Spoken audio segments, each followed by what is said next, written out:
Yeah. Hellbringer and Vindicator still up. You really wish your Defiler lives through something like that. Unfortunate for them that they couldn't. They're not going to be able to push this tower by the time everyone respawns. No, I was going to say did Plague buy out, but he actually just died earlier. And they need to be careful here Should be because able to defend Plague. this. Yeah, he'll. Oh, I forgot. It's still level 1, not level 2. So the cooldown is 145 seconds. So there will be no ult coming in here from Plague, but still definitely. He will be able to defend this. And I know you guys want that tower, but you really gotta be careful of ports. I mean, Demented Shaman and Behemoth are now up, and they are backing. So good play by T7H, taking a 5-3 victory, and now Slither coming in mid, most likely going to try and pick up some more gold. No, he is going to. What is he doing? Well, let's take a look. Hellbringer with Puzzle Box, as last time. Armor Boots in a Puzzle Box. Laying a ward, Slither is up top. And Ping's going into the Legion jungle into the Hellborn jungle by the Hellborn. Maybe they think that their opponents are going to try and take control of that position. I don't quite know. And Brown is now pinging. Yeah, not too much action going on. Everybody's just kind of farming. Slither, of course, putting those wards up. But he needs to be careful here. You do have Demented Shaman coming in. And Corrupted Disciple. No, nothing happening too much. The way this game is pretty much going to play out is big team battle, rest for a little bit, big team battle, rest for a little bit, big team battle, you know, and it's just over and over and over. The T7H doesn't necessarily have the greatest ganking heroes. They're not bad, but they're not great. But what they do have is an amazing team fight capability with all of their AoEs and all of their, you know, Silence or Vindicators Global and such. So really, I mean, you just see him. You push these towers over and over, and you take a tower, you go back, you mana up, you heal up, you come back, all your ults are ready to go again. You know, in 100 seconds or 120 seconds. So, and I believe you even said it earlier, Strida, that they've been executing their strategy perfectly. Yeah, more or less. I wanted to actually mention last fight in the bottom tower there.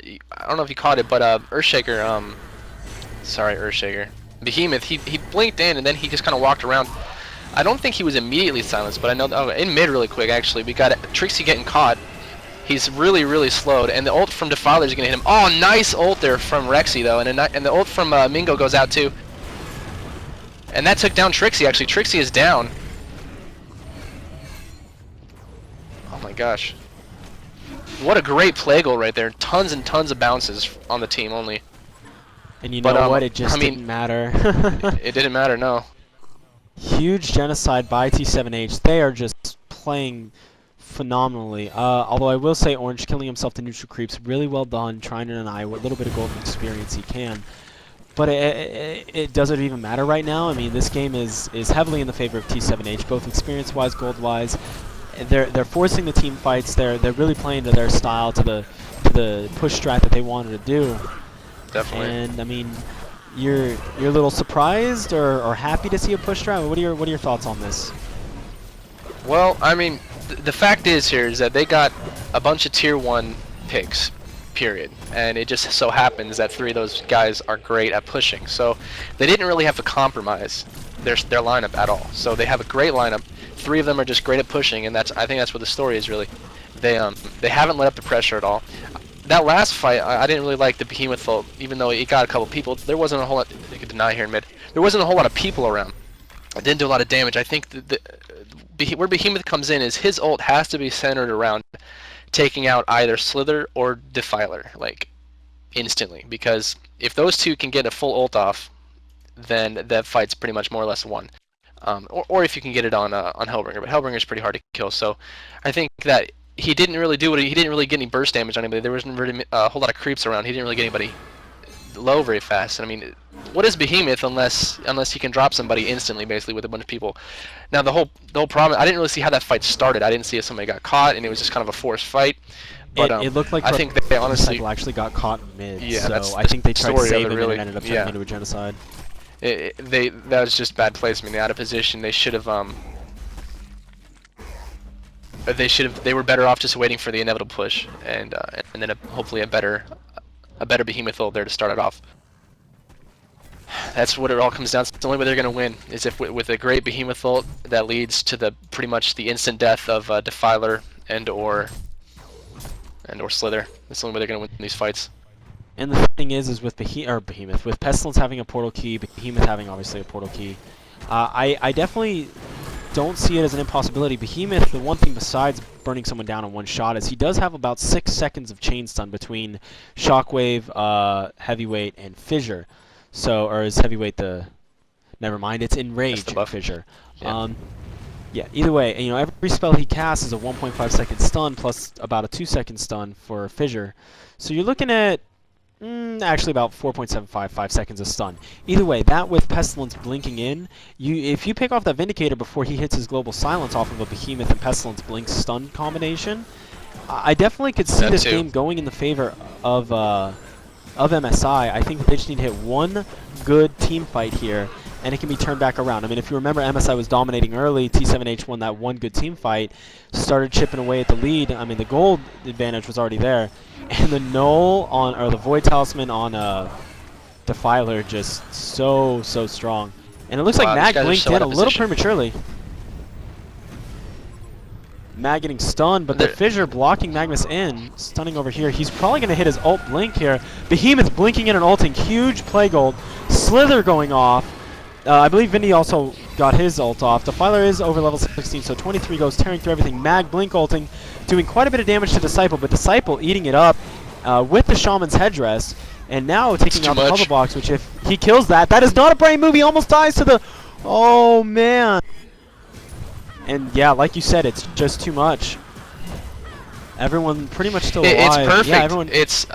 It's either unintentional or intentional. I mean, it's hard to say, but the silencer pick really is what is allowing them to not be able to chain their spells to take these guys out fast enough. It's like, sure, you get a blink and ult and they're half dead, but then what? Nothing else can happen after that because there's too many high priority targets. You got to kill silencer, you got to kill Slither, you've got to kill somebody else, and if you don't, then like the whole thing is screwed. Like, you can go on one person, right, and then you can get a nice fatty ult off, which he did, and then if that person isn't a silencer, then he's just gonna ult, and nothing else is gonna come of that, and nothing else did come of that. It's just a really well thought out lineup.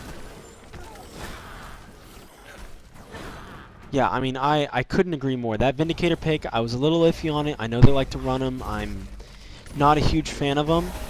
I mean, it's not that I'm not a huge fan of him. I am. It's just that I don't think he fit well with their lineup in an aggressive way, but seeing now how their pushes turn out, like you said, allow half the spells to go off, ult, and they're like, oh, we have to eat a Defiler ult, we have to eat you know, a Slither ult, we have to eat a Hellbringer ult, we have to eat Hellbringer AoE magic reduction, we have to eat a Mag ult.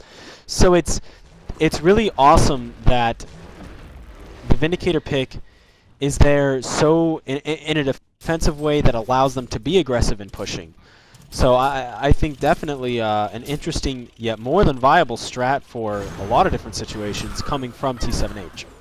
Yeah, I mean, and the obvious synergy there with the Mag ult as well helps Mag get his channel off uninterrupted. And as they get the token, it goes on to this is a little iffy. I always hate to see Defiler with a token. I guess it's if it serves more as a deterrent. Of course, at this point, I mean, it really makes no difference to me. T7H pretty much has this game won in my opinion. But I've said in other casts that Defiler without his ult isn't really anything at all. So if Defiler can kind of bait, you know, it's kind of, I mean, honestly, I don't know why I'm making this point, but if this was a much closer game, it would matter. But point is, if Defiler goes down with token and he comes back, it's not like he respawns with his ult. So anyways, we've got a couple blinks going on right now. Nice dodge there from the JoJo ult. Not a good target to go on this Magnus. Anti-Rune Barrel up. I believe that... Oh, Global Silence coming out. Oh, nice barrel. Hellbringer dropping all sorts of everything. And we have Pestilence blinking in, trying to pick off that Vindicator. Amingo getting a kill. Good game. Yeah. Disciple did go down, and you have no one down for the Legion side, or for Hellborn side, I'm sorry. Stun on Pestilence, they have Demented Shaman and Behemoth. Is Behemoth's ult still up?